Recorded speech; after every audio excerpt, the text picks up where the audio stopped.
오늘 하나님께서 우리에게 허락하신 말씀 예레미야 17장 17절에서 27절까지입니다. 예레미야 17장 17절에서 27절까지입니다.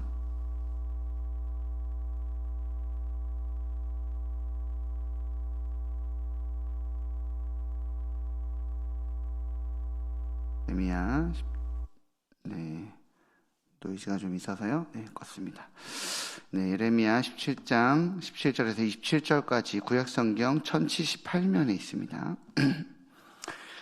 교독해서 읽도록 하겠습니다. 여호와께서 죄송합니다. 17장 19절에서 27절까지입니다.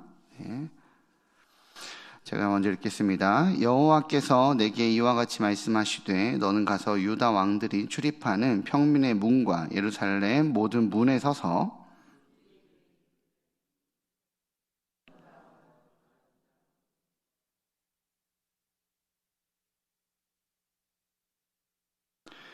여호와께서 이와 같이 말씀하시되 너희는 스스로 삼가서 안식일에 짐을 지고 예루살렘 문으로 들어오지 말며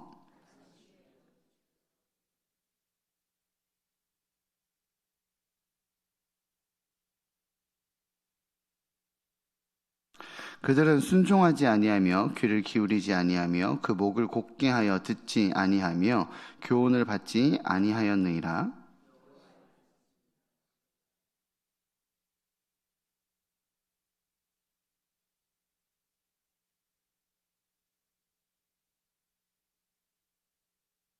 다윗의 왕이 앉아있는 왕들과 고관들이 병거와 말을 타고 이 성문으로 들어오되 그들과 유다 모든 백성과 예루살렘 주민들이 함께 그리할 것이요 이 성은 영원히 있을 것이며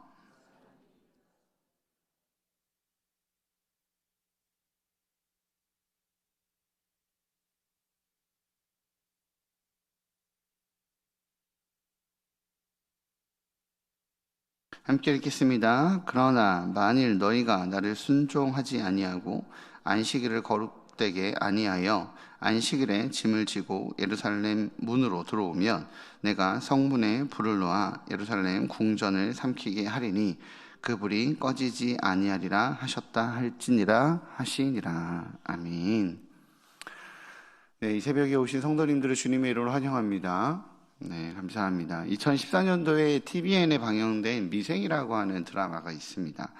이 드라마는 카카오 스토리에서 연재된 윤태호 작가의 웹툰 미생 내용을 기반으로 제작되었습니다. 직장인들의 애환을 상세하고 사실적으로 그려내면서 엄청난 인기를 얻은 드라마입니다. 이 드라마에 이런 내용이 나옵니다. 드라마의 핵심 이야기의 배경이 되는 영업 3팀에 이 박 과장이라고 하는 사람이 인사 발령이 되어 옵니다. 한때 회사 안에서 히어로라고 불리며 중동 지역과의 업무에 관해 에이스였던 그였습니다.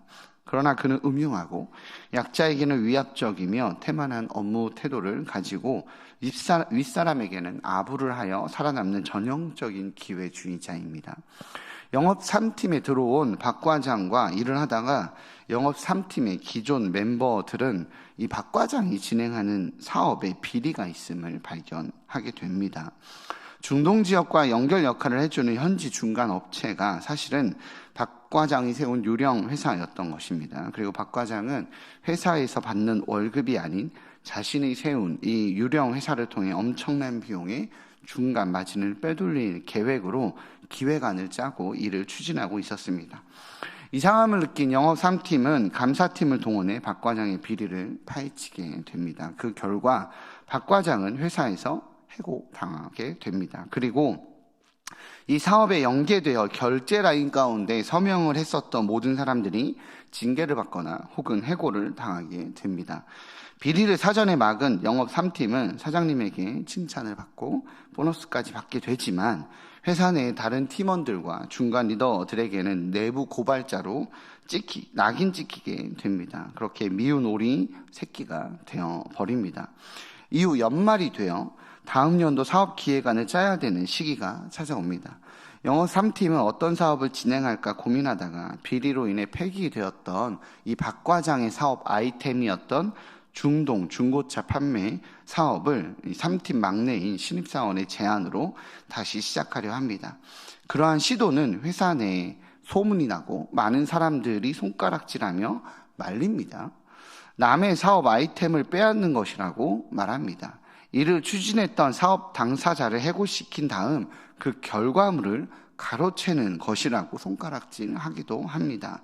그러나 영업 3팀은 그런 욕심이나 욕망이 아닌 비리를 걷어내고 좋은 사업의 가치로 다시 살려보려는 책임감입니다라고 이것을 강조하며 본 사업을 추진하는 데 성공하게 됩니다.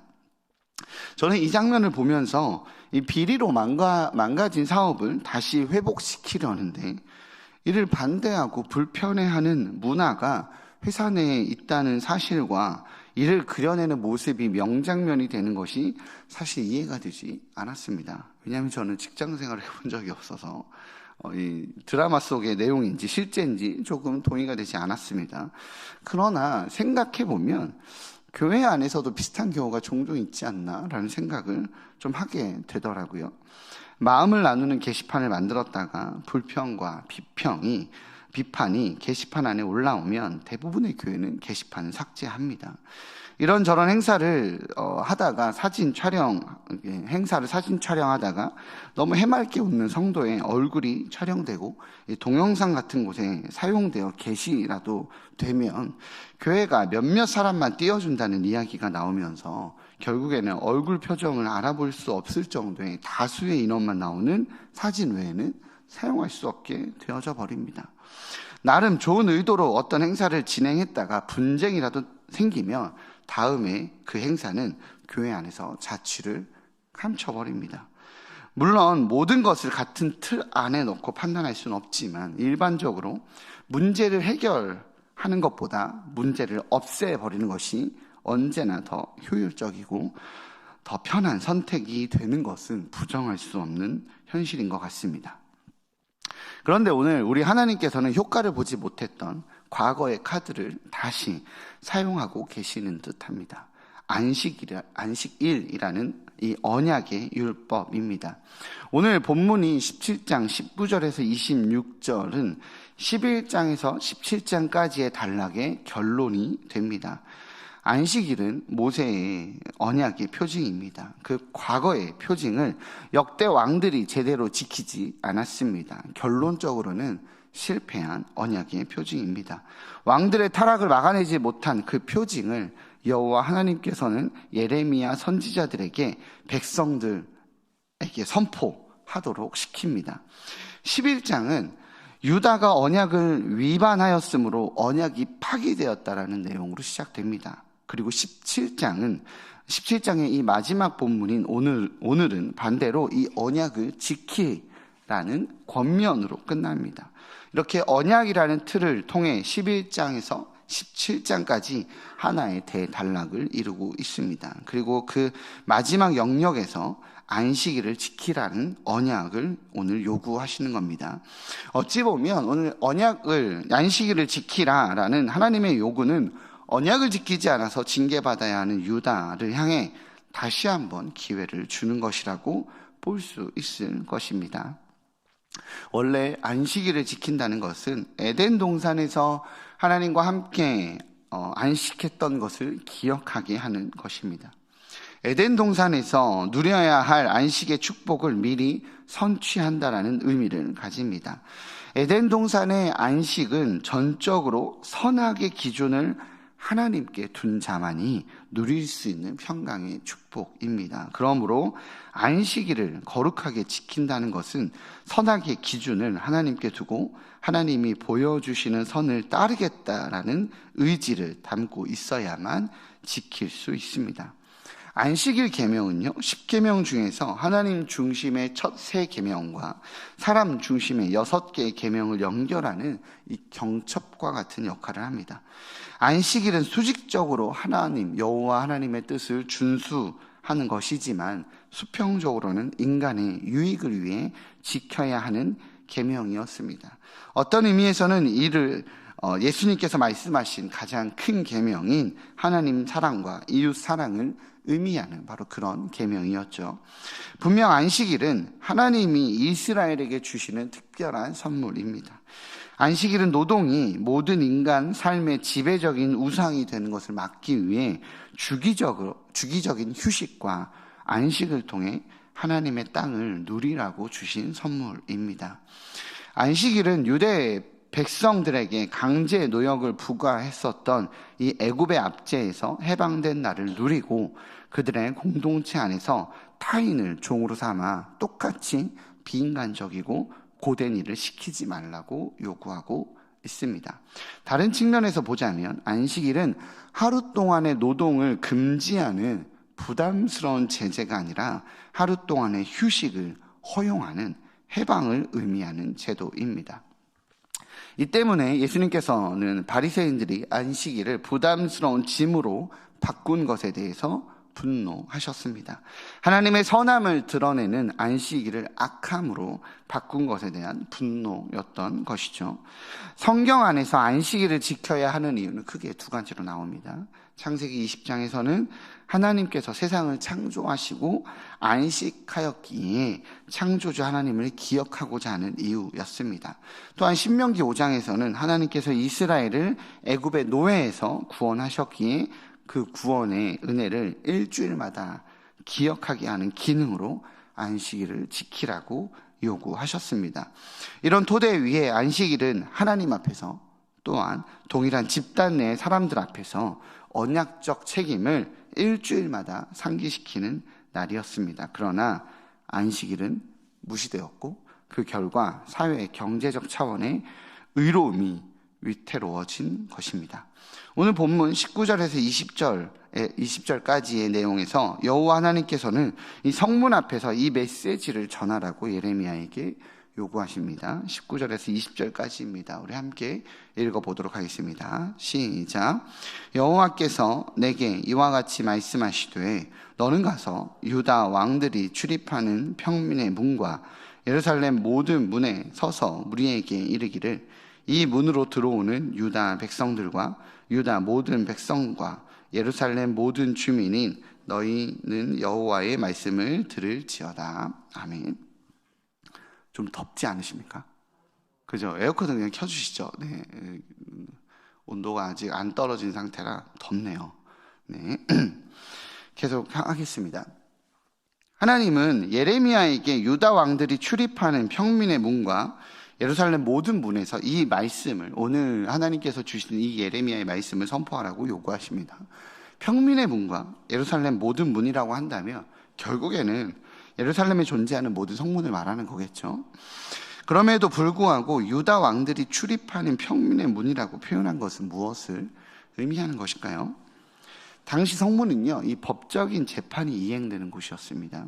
성문 앞에서 죄의 잘잘못을 따지고 죄인인지 아닌지 판결되어 만약에 죄인이라고 판결되면 성문 밖으로 쫓아냈습니다. 아니면 돌로 쳐 죽여 그 시체를 성문 밖에 버렸습니다.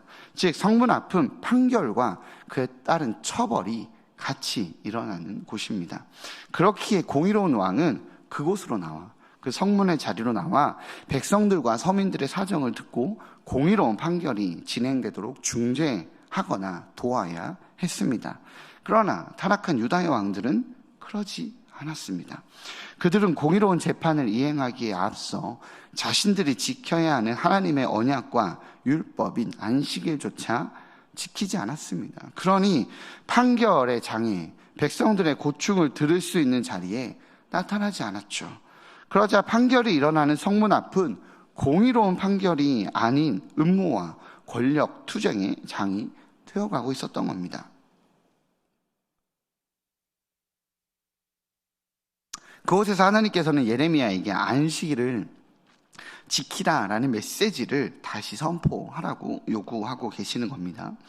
안식일을 지키지 않아서 백성들과 평민들과 예루살렘 성 안에 있는 이 사회적 약자들에게 계속적인 노동을 부과하는 예루살렘 성 안에 있는 왕과 지도자들에게 들으라라고 하는 외침인 것이죠.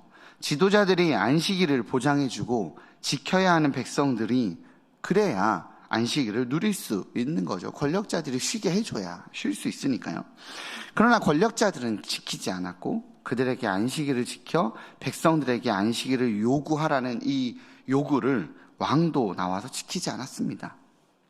아니, 그들은 성문의 자리, 판결의 자리, 억울함을 듣고 해소해 줄 그 자리에 나오지조차 않았습니다. 하나님께서는 지도자들과 왕들을 위한 법이 아닌 남종과 여종 그리고 백성들에게 안식을 보장해주고 하나님의 선하심을 드러내는 안식일을 지키라고 다시 한번 요구하며 공의가, 정의가 흐르는 땅, 바로 그 땅으로서의 예루살렘의 거룩함을 회복하라고 요구하고 계시는 겁니다. 그렇게 안식일을 지키는 도시가 거룩한 하나님의 성이 된다는 것은 그 성문의 자리에 하나님을 경외하는 왕들이 나타나게 되는 것을 또한 의미하게 됩니다. 24절에서 25절입니다. 다시 한번 같이 읽겠습니다. 시작. 여호와의 말씀이니라. 너희가 만일 삼가 나를 순종하여 안식일에 짐을 지고 이 성문으로 들어오지 아니하며 안식일을 거룩히 하여 어떤 일이라도 하지 아니하면 다윗의 왕위에 앉아있는 왕들과 고관들이 병거와 말을 타고 이 성문으로 들어오되 그들과 유다 모든 백성과 예루살렘 주민들이 함께 그리할 것이요 이 성은 영원히 있을 것이며. 아멘. 안식일을 지키는 것은 단순하게 일을 하지 않는 것을 넘어 공의와 정의를 지키는 것이고 공동체의 약자의 권리를 지키는 것이며 하나님의 선하신 판단을 신뢰하는 것입니다. 나의 이익과 유익을 위해 다른 사람들에게 과도한 요구를 하지 않는 것, 그것이 안식일을 지키는 지도자의 태도가 됩니다. 하나님의 선한 판단에 나의 판단을 맡기는 것, 즉 선악과를 따먹지 않는 것을 의미합니다. 그러나 이스라엘 땅에는, 아니 하나님의 성전에 있는 예루살렘 안에서 그것조차 지켜지지 않았습니다. 그러니 하나님의 공의로움이 세워지지 않았던 것입니다. 하나님을 전혀 의식하지 않고 자신들을 위해 사는 사람들로 넘쳐나고 있는 이 예레미야 시대에 때론 유다 백성들은 가뭄과 기근을 겪었듯이 그런 재앙이나 절망의 시간을 경험하곤 했을 것입니다. 이러한 일이 닥치면 그들은 하나님께 부르짖었겠죠. 그러면 하나님께서는 그들의 기도를 들으시고 구원을 베푸실 것이라고 생각하곤 했습니다. 그러나 이러한 시각은 전능하신 우주의 하나님을 우주적인 종으로 격화시키는 생각입니다. 그러한 시각은 우리가 원하면 하나님께서는 우리의 필요에 응답하실 책임이 있고 우리의 원대로 무조건 이루어 주셔야 될 책임이 있다라는 가정을 전제한 것입니다. 죄송하지만 우리는 그분은 우리의 욕망과 요구에 굴복하지 않습니다. 우리가 참된 회개 가운데 그분에게 나아가고 악한 길에서 기꺼이 돌이키고자 하지 않으면 아무리 신령한 사람이 우리를 위해 중보한다 하더라도 의미가 없을 것입니다. 하나님께서는 듣지 않으실 것입니다. 그분은 우리를 위해 행동하지 않으실 것입니다. 우리를 건져주셔서 우리의 생활이 정상으로 돌아간 후 그분을 계속 무시하도록 내버려 두지 않으실 것입니다. 이것이 예레미야 시대의 백성들이 배워야 할 진리였기에 하나님은 예레미야를 통해서 그들에게 거룩을, 안식일을 지킬 것을, 하나님의 언약을 지킬 것을 요구하라고, 선포하라고 이야기하시는 것입니다. 그래서 하나님께서는 그것이 예레미야 시대에 하나님 앞에 요구하기보다 하나님의 선한 뜻을 지켜야 하는 것이 하나님의 백성들의 태도이고 삶이어야 된다라고 말하는 이 진리를, 이 예레미야 시대의 백성들이 지켜야, 배워야 할 진리였기에 하나님께서는 유다 백성들의 원함과 요청에 답하시기보다 도리어 언약인 안식일을 지키라고 요구하고 계시는 것입니다.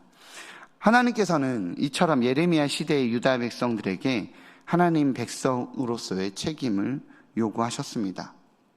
그러나 그렇게 유다 백성들의 결정만을 기다리고 계시지는 않으셨죠. 하나님 본인은 예수 그리스도를 통해 새로운 안식일을 준비하고 계셨음을 우리는 잘 압니다. 자신들의 욕망을 채우는 도구로 하나님을 이용하고 사용한 우리의 죄악을 뒤로 하고 하나님께서는 예수 그리스도의 십자가와 부활에 따른 새로운 안식일을 준비하고 계셨습니다. 그렇게 예수님께서는 새로운 안식일의 주인으로 우리에게 오셨습니다.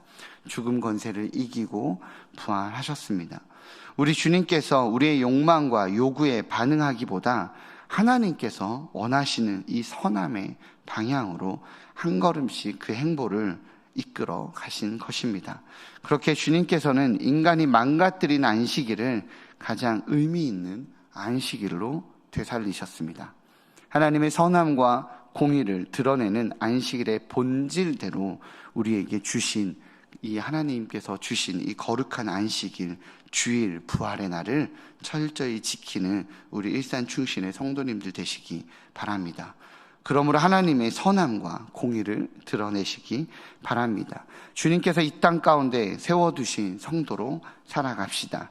욕망과 욕심이 넘쳐나는 세상 속에서 나의 원함보다 하나님의 선하심을 신뢰하기에 주의 뜻을 따라 살아가는 예배자인 일산 충신의 성도로 살아가시는 우리 귀한 성도님들 되시기를 다시 한번 주님의 이름으로 축복합니다. 함께 기도하시겠습니다. 사랑의 주님, 다시 한번 안식일을 지키라라고 요구하십니다. 그 땅의 지도자들과 권력자들은 자신에게 손해인 것 같고 자신이 누리지 못하는 어려움인 것 같아서 다 버리고 폐기하고 어쩌면 실패한 그 언약을 우리 주님은 포기하지 않으시고 다시 지키라고 요구하십니다. 인간들이 실패했지만 하나님은 실패하지 않으셨습니다. 그리고 거기서부터 시작되는 예수 그리스도의 안식일을 우리에게 선물로 주셨습니다. 주님, 나의 원함과 나의 욕망을 채우게 되어지는 그렇게 하나님의 선함을 신뢰하지 못하고 하나님의 의로움을 신뢰하지 못하고 우리의 욕망과 요구대로 살아가는 삶으로 우리의 하루하루를, 우리의 일상을 주님 채워가고 있지는 않습니까? 하나님께서 지키라라고 말하는 그 요구를, 그 언약을 순종함으로 따르는 저희 될 수 있도록 인도하여 주옵소서.